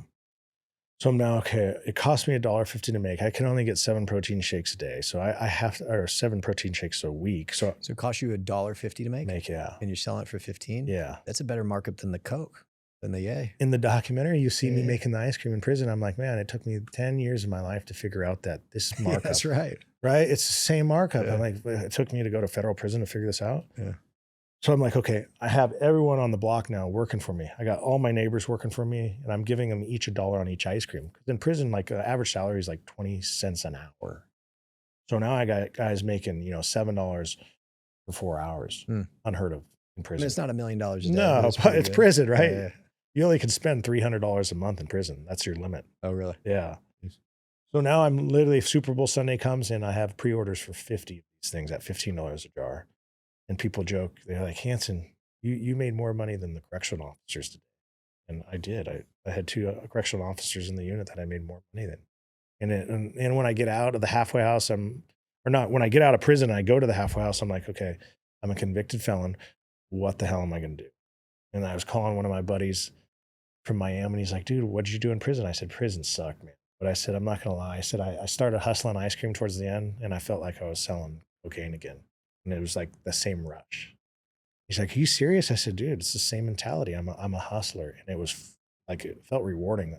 I went from putting bad things on the streets to now healthy treats. And he's like, dude, that's your motto right there. He's like, let's start a brand. And so we started this brand, California Ice Protein. And I remember sitting on my bunk bed in the halfway house, and I couldn't find a job. I'm like, you know what? I'm going to figure out how to create this protein ice cream. And I'm going to find an ice cream manufacturer that will do some R&D with me and believe in my story. And that's what I did. It took me like 1.5 years to finish the R&D work. And we would go back and forth. I was like using a Greek yogurt. I was using different sources of protein. I couldn't use sugar. So I said, you know what? I don't want to use sugar. I want to use monk fruit. So I made it real healthy. Just because you didn't want the sugar. I want to be able to say no added sugar. Yeah. Because now this world now, I feel like everything you see is like no added sugar. Yeah. It's healthier, right? Yeah, you're trying to keep it in the healthy for you, but still good for you bucket. So I was like, okay, I can't call it ice cream because ice cream has a certain amount of fat. So I said, I'm going to call it ice protein. And why California? Well, the book was called The California Kid. The documentary was supposed to be called The California Kid. Yeah. But they changed it at the end. So I was going to use that momentum, California Kid, and start this like, parallel story of my story, California Ice Protein. Started in prison. And I was like, okay, so we'll call it California Ice Protein. And that's why I'm actually here. I was here to visit you, and I'm actually here after this podcast. We're going to go to Nutrition Factory, and he's in 11 locations in Tennessee. He has the biggest, actually, superstore, it's called, in the world for supplements. He has $2 million of inventory. And so there's 20 grams of protein 20 grams of protein per bar, no added sugar. No added sugar. You mentioned probiotic. Yeah, probiotics, a Greek yogurt base, gluten-free. But like, for instance, this bar right here has 7 net carbs. So it's like, I tell people it's like a protein shake on a stick. And net carbs are carbs minus fiber. And like allulose. So like allulose is our sweetener. So you can subtract that. Huh. I mean, I eat 4 of them a day. I tell people if I still have a 6-pack after 4 a day, it's good. Yeah. It's working. And so, and did you go and raise capital? Like, how did you? I had to raise money. I remember the government stripped me from everything. Yeah. I had, I think, 20 million they seized. I have a 5 million asset forfeiture. So now I'm like, okay, I have no money. Like, I have to raise money. And I had one investor, Jeff, never met me. He was a lawyer. And he's like, dude, your story's awesome. He goes, I see how you work. Watch the documentary. He goes, you are a fucking go-getter. He goes, I believe in you. He goes, I'm going to invest. I think he invested like $450,000 of this first seed money. And then we just raised $1 million in like 24 hours. And we're in 300 locations now, 6 different states. I tell people the logistics in this business is actually 5 times harder than logistics in the cocaine business. Why? Because it's frozen. It has to be frozen. If I distill that down in liquid, am I going to find some cocaine in Definitely not. Okay. That lifestyle is over, Kyle, and I'm not going back to it. Let me ask you, what's the biggest lesson football gambling, drugs. It's like, what's the biggest lesson, business that you've learned through all this? Once you go down that path of illegal activity and you cross that line, it's impossible to go back. Once you Yeah. go down that rabbit hole, it's hard to get back out. Do you think a lot of people who start, they're like, well, I'm just going to do this for a little bit and then I'll For get sure. out. Yeah. Look at all these NBA guys that are getting indicted now. Yeah. They're adrenaline junkies. They're athletes. Yeah, they don't even need the money. They don't need the money, No. but they know they have an edge. They can win a little money, and they know it's illegal, but they're like, oh, one time, right? And guess what? That one time turns into 5. Next thing you know, the guys are throwing the games. Yeah, the psychology Coaches behind are playing poker and racking up debts with the mob. I mean, yeah, that was a weird story. How do you define success for you today, and in compared to how maybe you defined success, before you went to jail? it's not a monetary value, right? It's the way it makes you feel and the people around you. For me, it's I want to make people around me feel good, but I don't want to do it in an illegal way. Mm-hmm.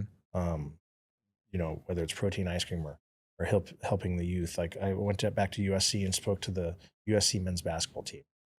And I sat in that locker room and these guys were glued to me for 15 minutes telling my story.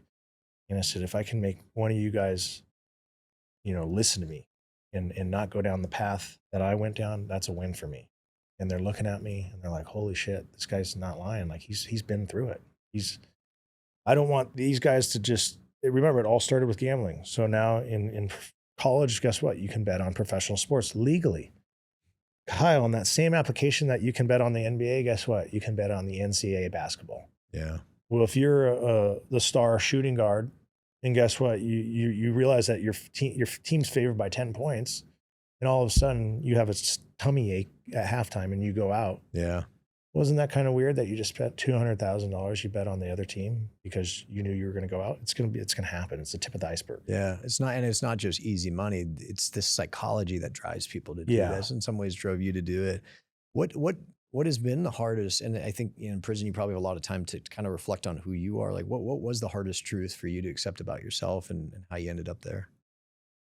Knowing that, I broke the law and I'm a felon for the rest of my life, and I deserve to go to prison. I broke the law, and that's what happened. You break the law and you do something illegal, you go to prison. So being able to accept that, coming out to my family that I let down, my friends, people that I lied to, that got indicted on my case, that was the hardest pill to swallow. My accountant. I was going to ask what aspect of this entire experience, did you beat yourself up the most about? Having 23 of my friends be arrested. My buddy that won 3 Super Bowls, Derek Lavelle, he was a famous running back for San Francisco and Denver Broncos. And having him being a gambler with me and getting indicted and doing 15 months in prison, and having my accountant, who's representing my family and my friends for many years, get indicted because I lied to him, told him it was legal gambling money when it was really drug money, and him being sent to federal prison, ate me up for many years. Many letters I wrote from prison, that cell, apologizing. And when I got out, being able to confront him, let him know, hey, I fucked up, man. If you could talk to your younger self, what would you tell him? Be yourself, Owen. Don't try to be someone you're not, because that's what ended up driving me on this path. Be Owen, don't be O-Dog, right? Yeah, that's right. Be Owen, don't be O-Dog. What do you hope people take away from your story after reading it, watching it, or just hearing it? Second chance, man. Everyone in life deserves a second chance, and believe in the comeback. If anyone can do it, I'm hoping it's me, being this resilient kid from South Bay that's been the underdog my whole life. And I definitely did some illegal things, but my mentality wasn't to hurt anybody. And now let's do it legally. Let's turn this into a $1 billion brand and said, wow, he fucking did it. Yeah. What is one word to describe your mentality? Resilient. Yeah. Right? For sure. What's the nicest thing anyone's done for you since you've been out? Like where you just were shocked by the kindness? A referral. a guy referred me to a ice cream manufacturer after 9 of them turned me down. And they said, we're not going to do business with a felon. And they thought I was this drug lord, right? Kingpin. And this last guy I went to, I told him, man, if I could pay back the cartel $4 million, I said, just believe in me. Help me with R&D. I said, I'll make you a lot of money. And he read my book in a day. He says, hey, I read your story. He says, I believe in you. He says, I'm going to do all your R&D. He did $120,000 in R&D. Charged me. Wow. And now he's my partner in the manufacturing side. I'm going to ask that same question kind of in reverse. Like what's the worst thing that's, you know, since you've been out, like the worst thing that someone did or it's happened to you where you're just like, damn. Probably didn't accept me for what I've done in the past. You know, you got people, I'm not going to say the names, but one of our old teammates that doesn't want to associate with me because of my past. And that just shows the type of people these people are, right? Who your true friends are. I tell people you can count them on it. And 2 of them probably your mother and your father. Offline, I'll ask who that is. Yeah. As soon as you say the name, I'll be like, yeah. Yeah, you'll figure it out. Hey, you probably could guess.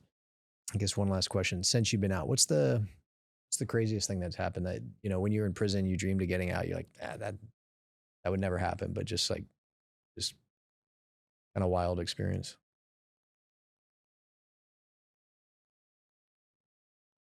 Having a brand evaluated at a $10 million valuation. Yeah. That's crazy. Pretty literal answer. Like, yeah. We just raised at a $10 million valuation. I'm thinking to myself, like, I own a majority of this company. That's a pretty good feeling. Yeah. Being only 7 months out of prison. Pretty good. Yeah. That's pretty good feeling. Legally. That's the best part. Yeah. Knowing that it's not corrupt.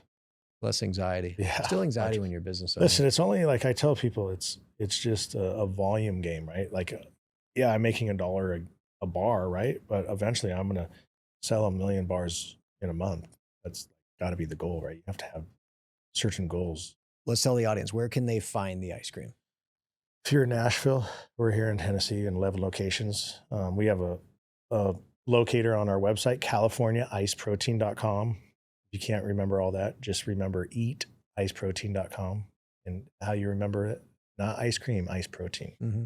And if you're in California, New York, Florida, New Jersey, Philly, Arizona, and Nevada, we have stores all over. We're in 300 locations. Are they standalone stores or you're within like a grocery store? No, so we're in like a nutrition store, like a GNC, a NutriShop, 24-hour fitness, just certain stores take it. So we provide the freezer. I figured like, okay, how are people going to sell this? It's ice cream. So I have to provide the freezer and I provide it for any location and they just buy the ice cream from me. I give them minimum orders of like 10. And you just keep track of stock and you make sure it stays. Yeah. I have ice cream distributors that go by and just fill up the freezers. Great. Yeah. So definitely you got to get in those Erewhon stores. Oh yeah. You know what Erewhon, I love it. It's insane. Dude, $17 for a shake. Yeah. You charge like $50 for Dude, I want to sell a 4-pack for like $15. Yeah. No, but that's your crowd. But no, I mean, everybody needs protein and tastes great. So. Oh, you're going to love them. I can't wait for you to try it. I'm actually going to. Yeah. Well, Owen, dude, this has been great. This has gone long. This is a long one. And the long ones are good. Yeah, you got to get going. Yeah, it is long. It's been great to see you again. Yeah, you too, brother. It's good to be free. I tell people it's hard to start over at 43 years old. Yeah. But you know what? I'm going to figure it out. Yeah. Look at that. Fuck yeah. That looks really good. All right, I was going to say, save that other. Those are all you guys. I'm about to eat it. For everyone listening, be sure to watch Owen's full story. Dude, you guys got to watch this. You have to. I watched the first episode like 2 months ago, and that was most of the SC things. And then like, I'm not going to lie, man, when you're 43 with 4 kids and this job, like, even if I go to sit in bed to watch, like I'm out. I watched the first episode. It was very entertaining. The first episode had a lot of, I was very familiar with things that dude, I was in there. They had a photo. You got the photo. We'll put the photo up. You and I were walking out of the tunnel in one of the games. Anyway, but for everyone listening, be sure to watch Owen's full story. It is phenomenal. I watched the first episode and, obviously I knew a lot was going on there. And then I was like, I got to get the second, third. And then I was like, oh, Owen's coming to town this week. I got to watch. And I was sitting there just like, I was supposed to watch one episode and then I got to go to bed, you know? Yeah. And I didn't. I blew through the second episode. I was like, I'm going straight to the third. My wife's like, you're still awake? I was like, you got to watch this. Yeah. Crazy story. It's fascinating. I know it was different actually having gone through it, and it wasn't all entertainment, but just an incredible docuseries on Amazon Prime, Cocaine Quarterback. Also, make sure to follow Owen Hanson on LinkedIn. You got LinkedIn. I got LinkedIn. I got Instagram. Yeah. My book, The California Kid. You guys will actually, if you're a reader out there, the book is better than the docuseries by 10 times. Really? Yeah, okay. It's in pre-development, a scripted movie. And the Instagram handle's at the official CA Kid. Also, be sure to check out California Ice Protein at californiaiceprotein.com or eaticeprotein.com. That's right. And if you found value in this episode, don't forget to follow me on X, Instagram, TikTok, and LinkedIn. Just search Kyle Matthews CEO and catch more inspiring conversations on the Matthews Mentality Podcast, wherever you listen, dude. It's so good to see you. You too, brother. Make sure you get some don't ice age, cream. man. You're just as handsome as you used to be. Dude, you know what it is? It's being in that cell, no sunlight. Yeah, dude, I'm telling you. Well, yeah, but dude, I saw you getting Botox on the docuseries. Dude, right when I got out, Wahlberg's team's like, hey, what do you want to do? We got to get you in a suit. We got to make you look good. I'm like, fuck, get me on the Botox. Like I said, I need a suit. They fitted me that day. Yeah, you look good. You were sitting there in the blue suit, man. And I was like, this guy doesn't age. Like, you're going to have a good time now that you're on the outside. But you're hustling. You're making it happen. It's great to see you. And I look forward to seeing you scale this thing. We will. Yeah, put the old business to shame. No, this is for sure. People are going to be like, wow, he did it. You did. Yeah. You're doing it. All right, man. It was good hanging. Good to see you.